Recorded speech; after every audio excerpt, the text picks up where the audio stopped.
Creativity is an addiction. I'm addicted to it. I have to have it. Even though I come home at 10:30, 11 o'clock at night, I still find myself in a moment of, I've got to feed that beast. I've got to give that creative monster some attention. If I don't, I'm going to be awake at 2, 3, 4 o'clock in the morning. I've got to be able to be in that place of creativity. Now, people think, just shake it off. No, it doesn't work that way.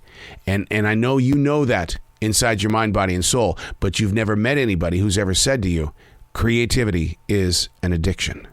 Unplugged, because we will always say yes to creativity, totally uncut, because we all make mistakes, so turn it into a tool. This is Arroe Unplugged.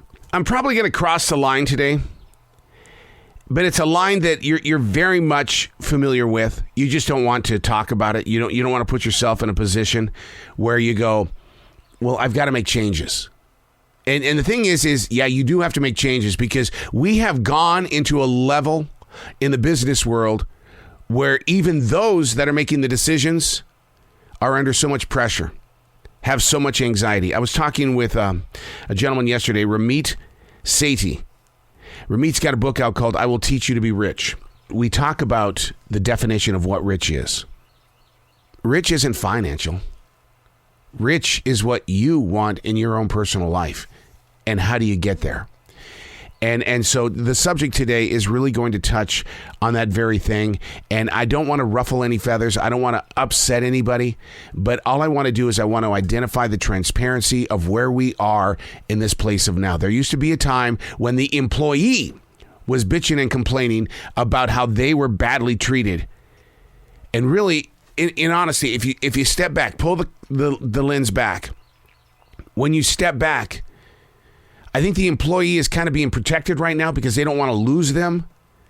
So therefore, the managers and the decision makers are the ones that are being tortured at levels I've never seen.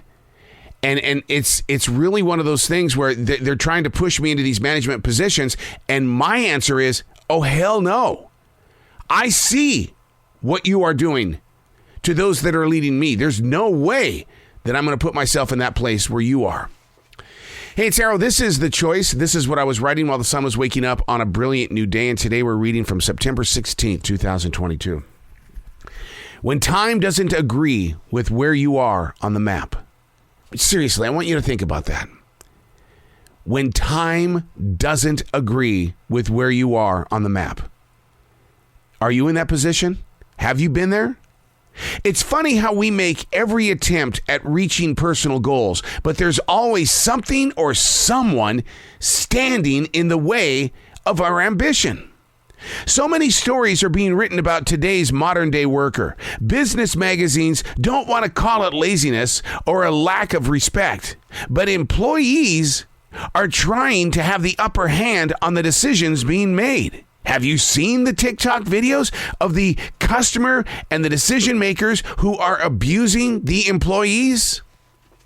They are using these digital stages to put out the word.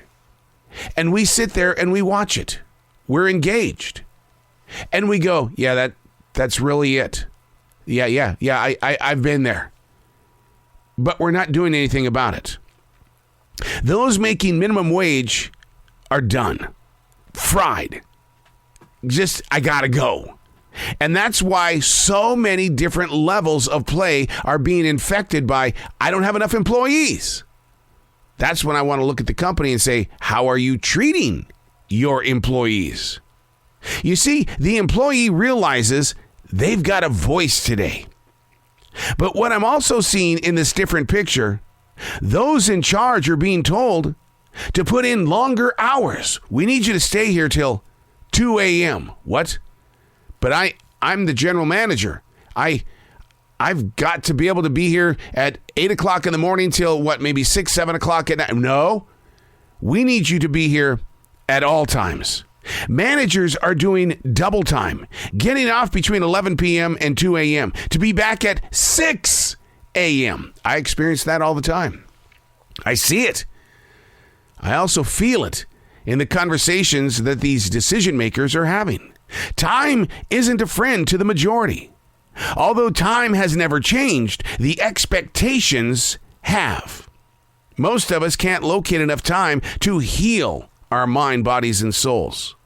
We've only got a very brief moment to step to the side, to say,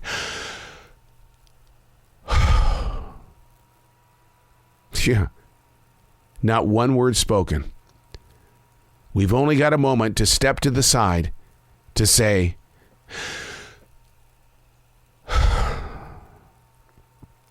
and when we do that gigantic sigh, what exactly are we releasing?